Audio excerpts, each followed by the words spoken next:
Good morning guys. இங்கே நம்ம பலவு சாதம் செய்ய போகிறோம். ஆனியெல்லாம் அரைஞ்சாச்சு, புதினா வெங்காயம் அரைஞ்சாச்சு, இஞ்சி போட்டு விழுது அரைச்சாச்சு. கைஸ், நம்ம வீட்டிலையே செஞ்ச நெய், இங்கே பாருங்கள், ஹோம்மேட் நெய். இது வீட்டிலையே செஞ்சது. நம்ம இந்த நெய் ஊற்றுறோம்.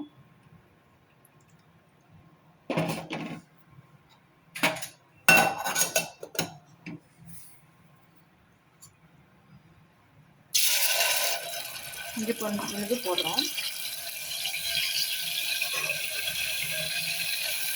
ஆனியன் வெங்காயம்லாம் போடுறோம். ரைஸ் எல்லாம் ஆனியன் புதினா எல்லாமே வதங்கிடுச்சு. நம்ம இப்போ ரைஸ் எல்லாம் போட்டு பார்க்கலாம். ரைஸ் கொஞ்சோண்டு கொரியாண்டர் பவுடர், காஷ்மீர் மிளகாய் தூள் போட்டிருக்கோம்.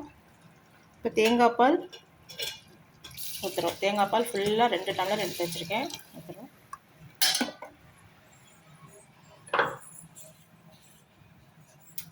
தேவையான அளவு உப்பு போட்டுட்டு நல்லா மூடி வைக்க போகிறோம் கைஸ். ஓகே கைஸ், சாதம் ரெடி ஆனோன்னு பார்க்கலாம்.